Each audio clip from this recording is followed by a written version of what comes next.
राम राम बहन भाइयों माताओं, ज्ञान का 99 में आप सबका स्वागत है। आज मैं आपको बताऊंगी अनसुईया जी की महिमा कैसी है। अंतरी मुनि बद्रिका आश्रम जानने वाले हैं। अतः सती अनसुईया उंखल में धान कूट रही है, जिसका बद्रिका आश्रम में प्रसाद बनेगा। उसी समय चिंतित मुद्रा में सती नर्मदा वहां पहुंचती है और अनसुईया के चरण छूकर प्रणाम करती है। कुछ क्षण पश्चात अत्रि मुनि ने अपने कमंडल के साथ आश्रम में प्रवेश किया। तब तक अनसुईया धान को भूसा से अलग कर चुकी थी। वह पतिदेव के आने की प्रतीक्षा कर रही थी। पतिदेव के चरणों को स्पर्श कर माथे पर तथा हृदय पर अंगुलियों का स्पर्श किया। फिर पतिदेव के बैठने के लिए आसन बिछाया।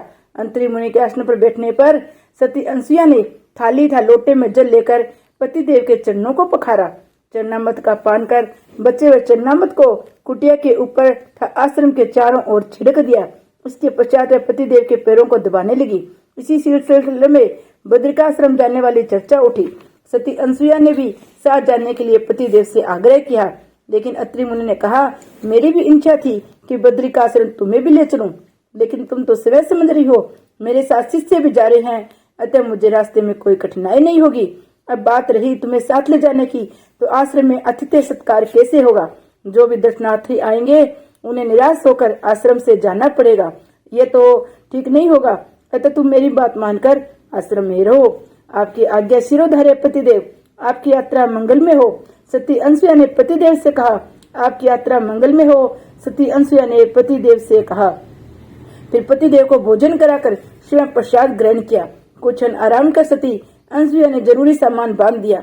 शिष्यगण आए और सारा सामान, आसन, बिछावन, अरबा, चावल की पोटली, कमंडल आदि उठा लिया। शिष्यों के साथ प्रस्थान करते हुए को सती अनसुईया ने पतिदेव के चरणों में मस्तक रखकर प्रणाम किया। अत्रि मुनि ने सती अनसुईया को आशीर्वाद दिया, सदा सर्वदा तुम्हारा मंगल हो। फिर अत्रि मुनि शिष्यों के साथ बद्रिकाश्रम को चल दिए। इधर श्री लक्ष्मी जी, श्री सरस्वती जी, श्री पार्वती जी, श्री माया जी और कामदेव जी महाराज अवसर की ताक में थे, लेकिन उन्होंने सोचा इतनी जल्दी खेल आरंभ कर देने से गड़बड़ हो सकती है। अतः उन्होंने कुछ देर और ठहर जाना उचित समझा, लेकिन कामदेव अपना कार्य आरंभ कर चुके थे। तपोवन में ऐसे में सा हो गया। पेड़ पौधों पर फूल पत्तियां फल लद गए। गुंजरे भवरे गुंजर करने लगे। मकरंदों में रस की वृष्टि करने लगे। इधर वही भिखारी, वेश्नी, वेश्या गमन करने वाला युवक अंतरी मुनि के आश्रम के बाहर से ही शोर मचाने लगा, माई कुछ खाने को दो, मैं बहुत भूखा हूँ। सती अनसुईया आवाज सुनकर सूप में कुछ फल लेकर आई और उस भिखारी के झोली में डाल दिया। यह भिखारी फलों को खाते हुए चला गया, लेकिन सती अनसुईया बाहर का दृश्य देखकर आश्चर्यचकित हो गई। ये क्या, ऐसे में ही बसंत बाहर देख रही हूँ। लताएं एक दूसरे से लिपट कर झूम रही है, पक्षी मधुर गीत गा रहे हैं, कोयल चहक रही है, भंवरे गुंजर कर रहे हैं। उधर त्रिदेवियां कामदेव को हर तरह के बाणों का प्रयोग करने के लिए कह चुकी थी। अब अवसर भी ठीक था।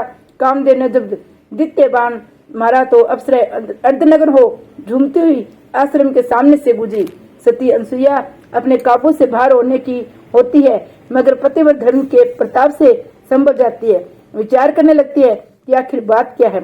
इतने में 3-4 अप्सराएं सती अनसुईया के पास आती है और अपने साथ मौज मस्ती के लिए आमंत्रित करती है, लेकिन सती अनसुईया ठोस जवाब देती है, मेरे पति देव तीर्थ को गए हैं। इस अवस्था में तुम लोगों की तरह मतवाली होकर स्वच्छंद होकर विचरण करना मुझे बिल्कुल पसंद नहीं। हाँ, पति नहीं है तो क्या हुआ, इस सुहावने अवसर का लाभ तो उठाना ही चाहिए। जब पति आ जाए तो उनकी सेवा कर लेना। अभी तो हमारा साथ दो, बहुत हो चुका पतिव्रत धर्म। हम भी तो नारियां हैं, क्या हर समय पति के साथ सेवा में लगे रहना जरूरी है? एक अप्सरा ने अनसुईया को इस प्रकार भ्रमित करना चाहा। खबरदार, तुम यह क्या उल्टी सीधी बातें कर रहे हो? मेरे लिए तो पतिव्रत धर्म ही सब कुछ है। हर नारी जाति के लिए ऐसा ही होना चाहिए। पतिव्रत धर्म ही मुक्ति का मार्ग है। तुम लोगों से मेरा अनुरोध है, यहाँ से चली जाओ। भगवत चर्चा करनी चाहती हो तो तुम्हारा स्वागत है, वरना यहाँ से जाओ, 9-2-11 हो जाओ। नहीं सती, हमें तो बसंत का आनंद लेना है। अच्छा, हम चलते हैं। ठीक है, तुम लोग जा सकते हो, सती अनसुईया जी ने कहा। अप्सरा चली गई। इधर त्रिदेविया ने माया को अत्रि मुनि का वेश धारण करने की आज्ञा दी। देखते देखते ही माया अत्रि मुनि का वेश धारण कर लिया और त्रिदेवियों की आज्ञा पाकर सती अनसुईया के पास चल दी। आश्रम के बाहर से माया अत्रि मुनि के वेश में आवाज देती है, प्रिय, मैं लौट कर आ गया हूँ। सती अनसुईया आश्रम से बाहर निकलकर कारण पूछने लगी, क्यों पतिदेव, शिष्यगण कहाँ रह गए? आपका सम्मान कहाँ है? कमंडल भी आपके साथ नहीं है जो सदा आपके साथ रहता है। त्रिदेवियां माया था कामदेव ने जिस प्रकार शिष्यों सहित अत्रि मुनि को मार्ग पर जाते समय देखा था, उसी प्रकार माया का अत्रि मुनि तो बनवा दिया, लेकिन जाते वक्त कमंडल शिष्यों के हाथ में था, इसलिए माया ने कमंडल अपने हाथ में नहीं लिया था। सती अनसुईया के प्रश्न का उत्तर तुरंत माया रूपी अत्रि मुनि ने उत्तर नहीं दे सका।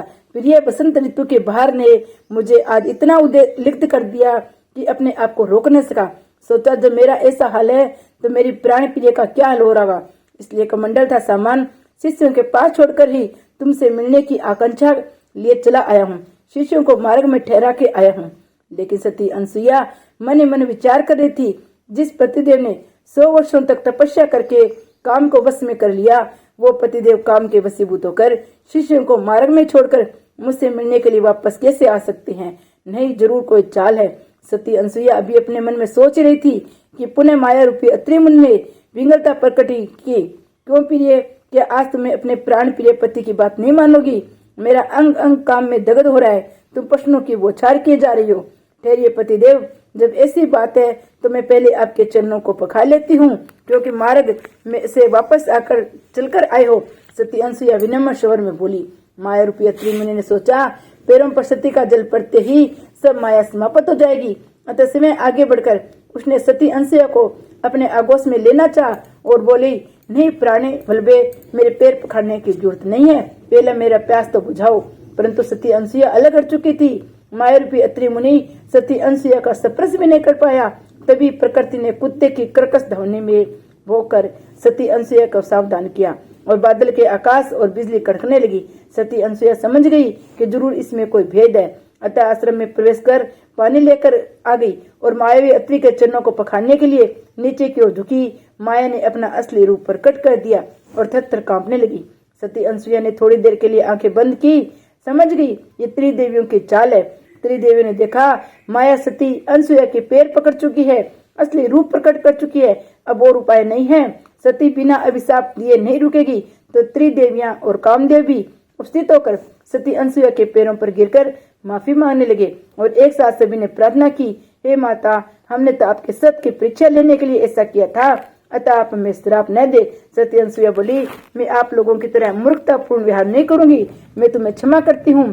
तपोवन से लज्जित होकर त्रिदेवियां माया कामदेव स्वर्ग को प्रस्थान कर गए। त्रिदेवियां सोच रही थी त्रिदेवों ने ठीक नहीं किया, लेकिन पुनः तीनों ने विचार किया, माया कामदेव की सती अनसुईया के पीछे रखा जाएगा। अब हम त्रिदेवों की परीक्षा के लिए भेजेंगे, क्योंकि त्रिदेव सती अनसुईया महिमा का बहुत गुणगान करते हैं। लक्ष्मी जी बोली, ऐसा काम नहीं चलेगा, एक दिन चूल्हा चौका बंद कर देना होगा, तभी बात बनेगी। फिर त्रिदेवियां अपमान भरा मुंह लेकर अपने अपने लोक को चली गई और वहां जाकर त्रिदेवों को मजबूर करती है। त्रिदेवियां कुट निर्णय कर लेती है कि हमें अपनी बात मनवानी है।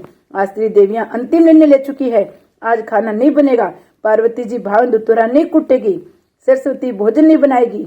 इस प्रकार नारद जी पहुंचे और पूछने लगे, माताओं कुशल तो है? मैं यहाँ मर्त्युलोक और स्वर्ग के मार्ग में आपको देख रहा हूँ। हाँ, हम त्रिदेवियां सती अनसुईया की परीक्षा लेने मर्त्युलोक में गई थी, लक्ष्मी जी ने बताया। तब तो सती अनसुईया त्रिदेवियों की परीक्षा में पराजित हो गई होगी। नारद जी ने ऐसा कहा और आग में घी मत डालो नारद जी, सती अनसुईया के सामने हमारी पराजय हुई है। ये पराजय हम त्रिदेवियों की नहीं बल्कि पूरे देव समाज की हुई है, लक्ष्मी जी ने चंचल स्वर में उसे कहा। नारद जी को लक्ष्मी जी ने दुखित स्वर में बताया। नारद जी ने सोचा यही अवसर है लीला को आगे बढ़ाने का। त्रिदेवियां, आप लोगों के रोने धोने से कुछ नहीं होने वाला। त्रिदेवी जब अपनी देवी शक्ति उसे प्रदान कर चुकी हैं। इस पर सरस्वती जी ने कहा, मैं तो पहले कह रही हूँ कि इसमें त्रिदेवों की चाल है। वे मैं नीचा दिखाने के लिए सती अनसुईया को अपनी देवी शक्ति प्रदान कर चुके हैं। पार्वती, अच्छा चलो आज हम तमाशा दिखाते हैं। तीनों देवियां अपने अपने लोकों को चली जाती है। नारद जी बिना बजाते हुए नारायण नारायण करते हुए तीनों देवियों की स्थितियों का पता लगाने के लिए चल देते हैं। श्री विष्णु भगवान की जय, सती अनसुईया की जय, जय श्री विष्णु भगवान की जय जय। आगे बताऊंगी त्रिदेव माता अनसुईया के घर पे आते हैं।